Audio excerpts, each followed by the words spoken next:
I went to the flea market today and I found some pretty cool stuff. I want to share it with you. Coming right up.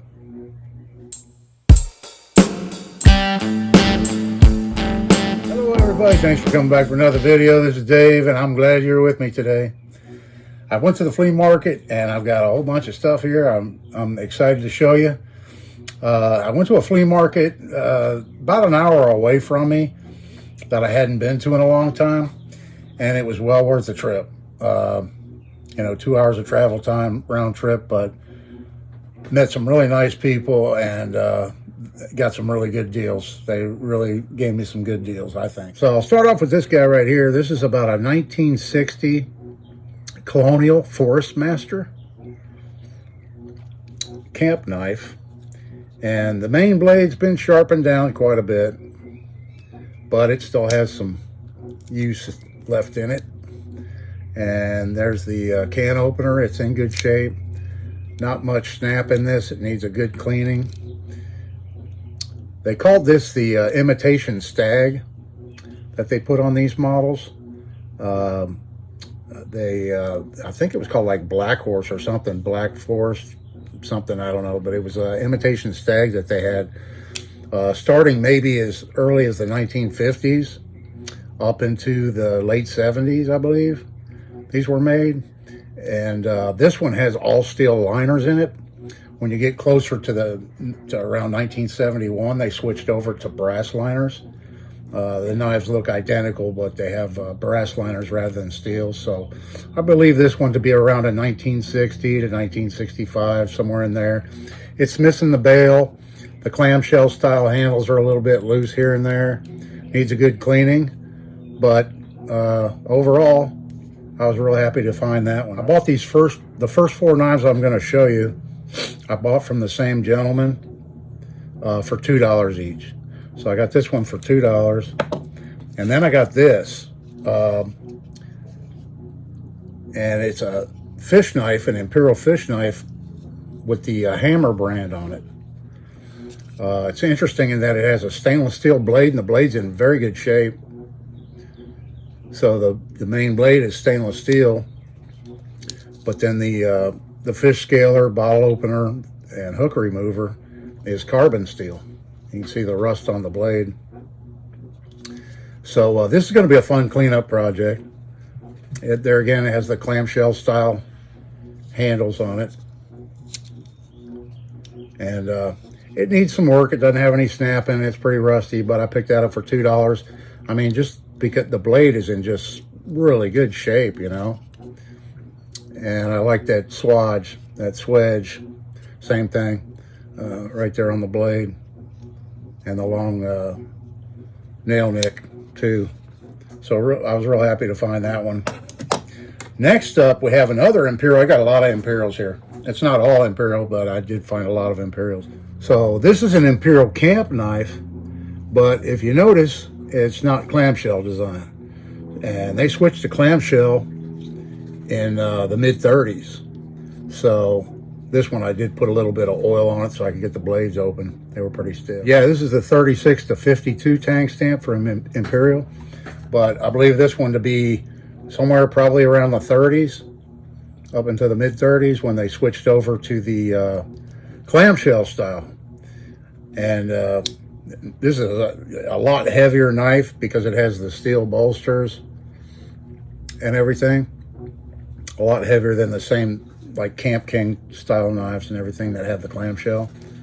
But yeah, Imperial bought the patent rights to the clamshell design. It was originally patented in Germany, and it's real hard to find out exactly when it came to be, but it was actually a German design to begin with, and then Imperial bought the rights to the clamshell design in the mid-30s and began producing knives with really good quality steel in them, but they could sell them cheaper because of the clamshell handles were just cheaper to manufacture, so they could sell the knives at a lower price point because of that.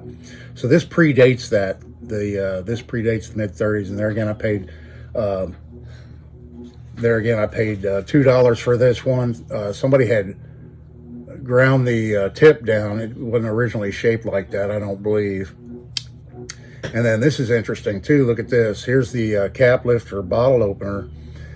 And I believe they ground this down too, but I can't really tell for sure. The striations in the metal are very similar to the factory, so I could have came out of the factory like that with that interesting smaller standard screwdriver rather than the typical wide bladed one that you normally see. And then it has the these are real stiff. This is going to take some cleanup. These are real stiff, but it has the can opener, marked can opener there, and then it has a pen blade. So it doesn't have a punch blade like a typical camp knife has, but it has a main blade, a pen blade, the screwdriver, bottle opener, and the can opener. So yeah, it has steel bolsters. This one does have brass liners in it, and I think it's going to clean up really nice. Yeah, I think this is going to be a nice pocket knife when I get done with it. Okay, and then moving on, we have this guy right here I found. There again, it has steel bolsters. This is another Imperial, but this one is marked ICO, IK Company, Imperial Knife Company, in a rectangle. And so that dates this knife from about 1925 to 1935. I just love that escutcheon plate on it, that badge, real nice. Handles are in really good shape. There's no chips or anything at all in them. The blades, I mean, real nice half stop, real nice click open. Very, very well made knife. And then the pen blade, there again, hasn't been sharpened to death, still in really good shape. So for a 100 or almost 100-year-old knife, I was real happy to get that for $2. I'll tell you what, I was real pleased. The gentleman I bought these off of, he was happy that I bought them, but he could probably see the excitement on my face when he told me how much I could have them for. Okay, everybody, I've got 5 more folders here to show you, and the next 5 I'm going to show you I got for $20 for all 5. So they were $4 each, going up in price here. $4 each for these guys right here. Another Imperial Stockman here with the 56 to 88 tank stamp. Main blades got a little bit of a belly ground out in it. The spade blade's in a really good shape, and the sheep's foot blade is in really good shape. Carbon steel, a little bit of rust, some rust down in the well. You know, clamshell style handles. Nice little DE badge on it, and this one will clean up pretty nice. I'm not sure what's happening with the handle scales there. If it almost looks like somebody might have painted it, or it's just really scratched up. I'm not sure if the camera's picking that up, but I may address that, do something with it. Leave it down in the comments if you have any suggestions. I believe somebody did sand it and paint it. It probably lost the original plastic wrapped stuff that it had on the handles, and then somebody painted it, would be my guess. The next one, I don't really know too much about this. I mean, there's no tang stamp on it. It is a carbon steel blade, but you can see how deeply pitted it is. It has what I believe to be genuine bone handles, kind of a green dye on them. But the blade is so pitted, but it has good action. Listen to this. I believe it was made in Pakistan or India or something like that. But it was kind of just a throw-in knife with, you know, with the others that I got. The next one, right here, let me show you. It's another Imperial with the clamshell scales. And it has a 56 to 1988 tang stamp. This knife is between 56 and 64. And I can tell you that for sure because it's an advertising knife and this company went out of business in 1964. So it's a 56 to 64 model. Overall in pretty decent shape. The tip's a little blunt, needs a little work. The pen blade, there's no deep pitting in it or anything. Just needs a good cleanup. A lot of rust on the springs and everything, but quite a bit of rust down inside the well. But overall, that'll be a nice, fun, easy cleanup project for me. So I was happy to get that one. And we've got another one. Here's another. It's a Colonial this time. 3-blade Stockman. So it's not a curved Colonial, so it's not the 1926, 1938 model. This one's obviously, it's probably somewhere from the mid-30s. It has there again the clamshell style scales on it with a nice badge built in. I mean, this one will clean up very nice. All the blades are intact on it, in pretty decent shape.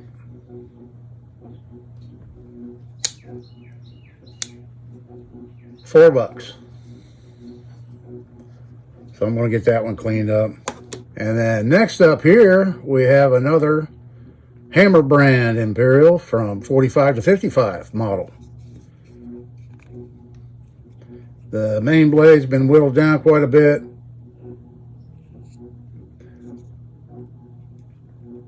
It was done a long time ago, or it was actually shaped like that and then just had some more belly to it. And it got sharpened quite a bit. No snap in this knife really on that blade. The pen blade, it's been whittled down quite a bit. It has a patent number on it. And it's pretty thin. But you know, the scales, the clamshell scales, are in really, really good shape on it. So I'm going to clean it up and see if I can't get the snap back in the knife and make it look a little bit better. All right, and then we're moving on. I've got a fixed blade here. Cattaraugus. Let's see if we zoom in on that. This is an old Cattaraugus, probably from the 1950s, something like that. It's a carbon steel. I know they made these also in stainless with the same handle, but this is a carbon steel model. It's very lightweight, has a very thin and flexible blade. It's, I'm sure, been really sharpened quite a bit.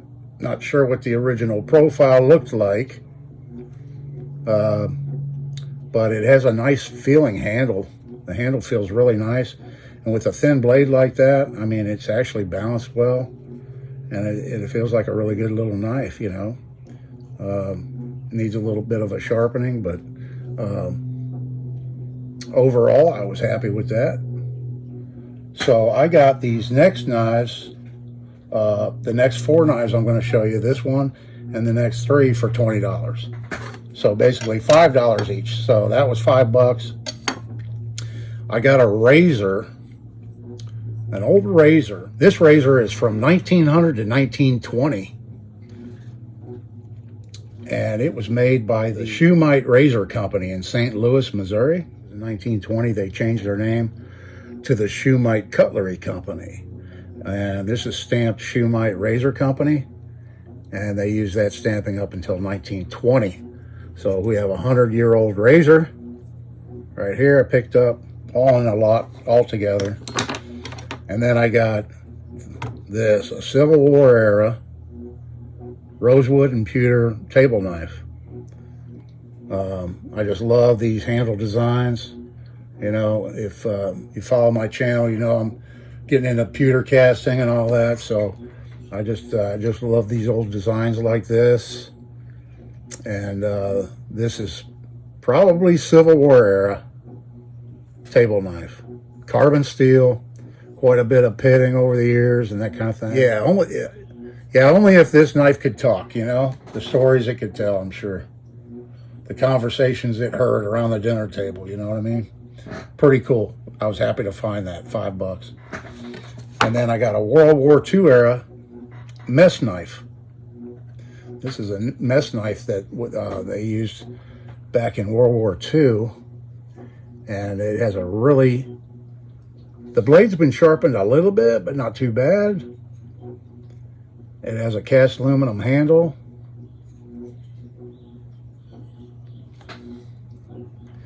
And I've been looking for one of these, and I can't believe I found one today. I see them online on eBay every once in a while, but I found this one at a flea market for $5 today. Really, really happy with that. I'm going to clean it up a little bit. Not too much. Leave a little patina on it. So I really love this knife. I love all of them. All of them I found today. It was great. And then last but not least, a tool. Look at this. It's a Plum ball peen. Made by the Plum Company. And yeah, I believe it has the original expansion wedge in it and everything. Original handle. It's been painted. It's a little chipped up. Not sure if I'll make a new handle for this. The head's nice and secure, but I may go ahead and make a new handle for it and, you know, use the hardware that it came with. Not quite sure yet. Just a fun little restoration project, I thought. And I picked this up for $2, so I was real happy with that.